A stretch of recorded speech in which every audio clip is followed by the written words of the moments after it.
সুপ্রভাত প্রিয় দর্শক, ক্যালকাটা ডায়ালগস থেকে মনোজ দাস বলছি। শুরু করছি আজকের প্রভাতী প্রতিবেদন। বাংলাদেশে ২৬ লক্ষ ভারতীয় চাকরি করে। নিশ্চয়ই ভালো করে শুনেছেন সংখ্যাটি, না শুনলে আর একবার শুনে নিন। ২৬ লক্ষ। এই সংখ্যক ভারতীয় বাংলাদেশে চাকরি করে এবং বাংলাদেশ জুড়ে জোর দাবি উঠেছে এই বিদেশি ভারতীয়দের দেশ থেকে তাড়িয়ে তাদের জায়গায় বাংলাদেশের বেকার যুবকদের সেই চাকরিগুলো দেওয়ার জন্য। ভারতীয়রা বাংলাদেশে চাকরি করতে যাচ্ছে, মানে চাকরি করতে গেছে, তাও আবার একজন দুজন কিংবা ১০০-২০০ নয়, ১০০০-২০০০ও নয়, একেবারে ২৬ লাখ। ভারতীয় হিসেবে এতদিন শুনে এসেছি, জেনে এসেছি, লাখে লাখে নয়, কোটিতে কোটিতে বাংলাদেশি অনুপ্রবেশকারী ভারতে এসে নানান কাজ করছে অবৈধভাবে, জমি জায়গা কিনে বসে গেছে।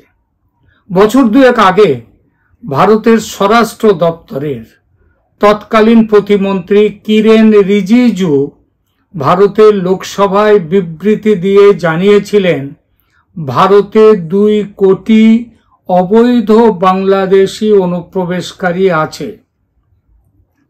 এরকম বিবৃতি যে মন্ত্রী, আমাদের কোনো মন্ত্রী, কেন্দ্রীয় মন্ত্রী সংসদে এই প্রথম দিয়েছেন তা নয়।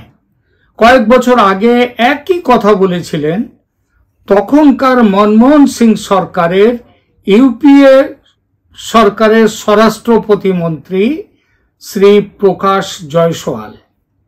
তার দেয়া সংখ্যা কিছুটা কম ছিল, এই যা তফাৎ। পশ্চিমবঙ্গের খবরাখবর যারা রাখেন তারা জানেন এই রাজ্যে সিপিএম এর শাসন যখন দুর্দম গতিতে চলছে প্রচণ্ডভাবে, তখন বিরোধী নেত্রী হিসেবে বর্তমানের মুখ্যমন্ত্রী শ্রীমতী মমতা বন্দ্যোপাধ্যায় রাজ্যে বিপুল সংখ্যক বাংলাদেশি অনুপ্রবেশের অভিযোগ তুলে কাঁপিয়ে দিয়েছিলেন লোকসভা কক্ষ। তার অভিযোগ ছিল বাংলাদেশ থেকে মুসলমানদের এনে রাজ্যে বসিয়ে দিচ্ছে ভোটে জেতার জন্য বাম সরকার। এই অভিযোগ তুলে এবং সেই অভিযোগের সত্যতা প্রমাণের নথি হিসেবে বড় এক তাড়া কাগজপত্র বান্ডিল করে ছুঁড়ে মেরেছিলেন স্পিকারের মুখে। কে মেরেছিলেন? শ্রীমতী মমতা বন্দ্যোপাধ্যায়। যদিও তখনকার সেই মমতা আর এখনকার এই মমতা একেবারে বিপরীত। তুমি আর নেই সে তুমি। সিপিএম এর বিরুদ্ধে মমতা সে সময় যে অভিযোগ করতেন, আজ মমতার বিরুদ্ধে একই অভিযোগ করে যাচ্ছে বিজেপি। সিপিএম অবশ্য কিছু বলে না, কারণ তারা ভাবছে যদি ভালোবাসার পাত্র পাল্টে যায় তাহলে বাংলার মুসলমান ভোট ব্যাংক তারা একদিন মমতাকে ছেড়ে সিপিএম এর দিকে আসতেও পারে ভবিষ্যতে। আশায় বাঁচে চাষা। সে বাঁচুক। আমাদের কথা বাংলাদেশ থেকে এদেশে আসা অনুপ্রবেশ নিয়ে। মাস দেড়েক আগে ঝাড়খণ্ডের হাইকোর্ট বলেছে বাংলাদেশি মুসলমানরা ঝাঁকে ঝাঁকে এসে ঝাড়খণ্ডের জল জঙ্গল মাটি দখল করে বসে যাচ্ছে। শুধু যে মাটি জল জঙ্গল দখল করে বসে যাচ্ছে নয়, ঝাড়খণ্ডের আদিবাসী মেয়েদের বিয়ে করে তারা তাদের বংশও বাড়িয়ে যাচ্ছে। সে মেয়েরা তারা আদিবাসী থেকে যাচ্ছে এবং আদিবাসী থেকে মুসলমানের স্ত্রী হয়ে যে সন্তানের জন্ম দিচ্ছে সেগুলোও মুসলমান হয়ে যাচ্ছে তারা। এর ফলে সে রাজ্যের সরকারের সঙ্গে কেন্দ্রের সরকারকে কড়া ভাষায় সমালোচনা করেছে ঝাড়খণ্ডের হাইকোর্ট। নির্দেশ দিয়েছে উপযুক্ত ব্যবস্থা নিতে। এতদিন এইসব সংবাদ শুনে আমরা অভ্যস্ত। তার মধ্যে এই নতুন অবিশ্বাস্য খবরটি ২৬ লক্ষ ভারতীয় বাংলাদেশে চাকরি করছে এবং তাদের তাড়িয়ে দিয়ে সেই জায়গায় বাংলাদেশি বেকার যুবকদের নিতে হবে। শোনার পর ভেবেছিলাম খবরটা মিথ্যে, অপপ্রচার। মোল্লা মোমেনরা এমন অপপ্রচার হয়তো করছে। ওখানকার যারা জামাত শিবির, হেফাজতে, বিএনপি, এরা নিশ্চয়ই করে যাচ্ছে সেই সব খবর। সুতরাং ভাবলাম যে একটু নজর দিতে হবে বিষয়টিতে, দেখা যাক। তো চোখে এলো একটা ভিডিও। দেখুন, সেই ভিডিওর কিছুটা অংশ, বেশি নয়, মিনিট ৩ মতো অংশ একটু দেখে নিন। ২৬ লক্ষ ভারতীয় নাগরিক চাকরি করছে, অথচ বাংলাদেশে বর্তমান বেকারের সংখ্যা হচ্ছে ২৫,৯০,০০০। চিন্তা করতে পেরেছেন, আমার দেশের ২৫,৯০,০০০ যুবক বেকার, অথচ ২৬ লাখ ভারতীয় নাগরিক তারা চাকরি করছে বাংলাদেশে। ডক্টর আসিফ নজরুল স্যার তিনি তার একটা আলোচনায় দেখলাম বললেন, একটা সংবাদ মাধ্যমে, সংবাদ পত্রিকা সম্ভবত তিনি বরাত দিয়ে কথাটা বললেন। চিন্তা করতে পেরেছেন, আরেক দেশের নাগরিক দিয়ে তিনি বলছেন যে যুদ্ধের আগে পাকিস্তান পিরিয়ডেও পাকিস্তানের এত লোকও আমার দেশে এত চাকরি করে নাই যত বেশি এখন চাকরি করছে। অথচ আমার দেশের যুবকরা কিন্তু তারা চাকরি পায় না, তারা বঞ্চিত অবস্থায় পড়ে রয়েছে। কত যুবক চাকরি না পেয়ে আত্মহত্যা পর্যন্ত করতে যায়, কর্মসংস্থানের অভাব। আমার দেশে এটা মারাত্মক একটি সমস্যা, অথচ বাহির থেকে নিয়ে আসা হয়েছে। এই যে যুবকদের হক নষ্ট করা, যে যুবকরা তারা এই জায়গাগুলোতে বসতে পারতো এবং কি তারা এই জায়গাগুলো পরিচালনা করতে পারতো। আমার দেশের ছেলেরা যে মেধাবী না, ব্যাপারটাতে এমন নয়। গোটা ওয়ার্ল্ড ওয়াইড বাংলাদেশের ছেলেরা যারা বিভিন্ন স্কলারশিপ নিয়ে দেশের বাহিরে যায়, তারা বিশ্বের বিভিন্ন দেশে ভালো ভালো পজিশনে রয়েছে। আমার দেশের ছেলেরা যারা নাসাতে ভালো জব করছে, আমার দেশের ছেলেরা বিশ্বের বিভিন্ন বড় বড় প্ল্যাটফর্মে, বিভিন্ন সায়েন্স ফ্যাকশনের যে জায়গাগুলো, এই জায়গাগুলোতে যে তারা ভালো ভালো কাজ করছে। সুতরাং আমার দেশের ছেলেদের তো মেধা রয়েছে, আমার দেশের ছেলেদের মেধাগুলোকে অবশ্যই কাজে লাগানোর দরকার এবং কি আপনার উচিত হচ্ছে এদেরকে বঞ্চিত না করা। এবং শুধু তাই নয়, আমার দেশে বহু যোগ্য ছেলেদের চাকরি হরণ করা হয়েছে বিগত আমলে। চাকরি হরণ করে তাদেরকে একদম বেকার নিঃস্ব বানিয়ে দেওয়া হয়েছে। শেয়ার মার্কেটে ধস নামিয়ে অনেককে নিঃস্ব বানিয়ে দেওয়া হয়েছে। যত মানুষের এইভাবে রুটি রুজির ব্যবস্থা নষ্ট করা হয়েছে, যত মানুষকে অন্যায়ভাবে তার রিজিক থেকে, তার কর্ম থেকে বঞ্চিত করা হয়েছে, এই প্রত্যেকটা হিসাব আল্লাহ রাব্বুল আলামিন আখিরাতের ময়দানে তুলে নেবেন। কারণ আল্লাহ রাব্বুল আলামিন কারণ হক নষ্ট করার গুনাহ আল্লাহ রাব্বুল আলামিন নিজে মাফ করে না। কখনোই আল্লাহ রাব্বুল আলামিন কোনো ব্যক্তির হক নষ্টের গুনাহ আল্লাহ রাব্বুল আলামিন মাফ করে না। আল্লাহ রাব্বুল আলামিন আল্লাহর সাথে সম্পর্কিত যে গুনাহগুলো থাকে, যেমন জেনা করা বা এই ছোটোখাটো গুনাহ করা, এগুলো আল্লাহ রাব্বুল আলামিন চাইলে মাফ করে দিতে পারেন। কিন্তু যেটা ব্যক্তির সাথে সম্পর্কিত গুনাহ, এরকম কোনো গুনাহ আল্লাহ রাব্বুল আলামিন মাফ করে না যতক্ষণ ওই ব্যক্তি মাফ না করবে। সুতরাং যত জনের সাথে এই অন্যায় হয়েছে, অবশ্যই এর জন্য আল্লাহ রাব্বুল আলামিন পাকড়াও করবেন। এবং আল্লাহর হাবিব সাল্লাল্লাহু আলাইহি ওয়াসাল্লাম জানিয়েছেন, কিয়ামতের ময়দান এতটা কঠিন হবে, কোন শিং ছাড়া ছাগলকে যদি কোনো শিংওয়ালা ছাগল এই দুনিয়ায় আঘাত করে, কিয়ামতের এই কঠিন ময়দানে আল্লাহ দাঁড় করাইয়া দিবেন। ওই যে শিং ছাড়া ছাগল ছিল, ওকে শিং দান করে আল্লাহ বলবেন, দুনিয়ায় তোমার উপর যে আক্রমণ হয়েছিল, যে জুলুম হয়েছিল, তোমাকে যেভাবে অত্যাচার করা হয়েছে, আজকে তোমাকে শিং দিয়ে দিলাম, তোমার আঘাতটা তুমি শোধ করে দাও। আল্লাহু আকবার। কিয়ামতের এই কঠিন ময়দান এতটা ইনসাফগার হবে, এতটা ইনসাফ ওয়ালা আদিল কায়েম হবে ওই কিয়ামতের কঠিন ময়দানে। সুতরাং আল্লাহ রাব্বুল আলামিন কিন্তু পাকড়াও করবেন এবং আল্লাহর হাবিব জানিয়েছেন ওই দিন ফরদন বি ফরদিন। একা ভাবলাম মোল্লা মোমেনরা এমন উল্টো পাল্টা কথা বলেই থাকে, বাজার গরম করতে হবে সেই জন্যে। সুতরাং আরেকটু খবর নেওয়া যাক। সময়ের কণ্ঠ নামে একটি সংবাদ মাধ্যমে প্রচারিত একটি খবর নজরে এলো। সেখানে লেখা আছে, বাংলাদেশে ২৬ লক্ষ ভারতীয় চাকরি করে জানিয়ে অবিলম্বে তাদেরকে অব্যাহতি দিয়ে সেখানে বাংলাদেশি নাগরিকদের নিয়োগ দেওয়ার আহ্বান জানিয়েছেন জাতীয়তাবাদী সমমনা জোটের সমন্বয়ক ও ন্যাশনাল পিপলস পার্টির এনপিপি তার চেয়ারম্যান ডক্টর ফরিদুজ্জামান ফরহাদ। কিন্তু এই নামটা খুব একটা চেনা লাগলো না। ভাবলাম আরো একটু দেখি। আরো একটি দেখতে গিয়ে তখন নজরে এলো একজন ফেসবুকে আর একটা নাম দিয়েছেন। ফেসবুকে এই বিষয়ে ডক্টর আসিফ নজরুলকে উদ্ধৃত করে একটি পোস্ট একজন দিয়েছে, একটু দেখুন সেটি। আরো বেশ কিছু জায়গাতে দেখলাম খবরটি। এমনকি বাংলাদেশ থেকে বিতাড়িত লেখিকা তাসলিমা নাসরিন এই বিষয়টি নিয়ে সোশ্যাল মিডিয়াতে পোস্ট করেছেন,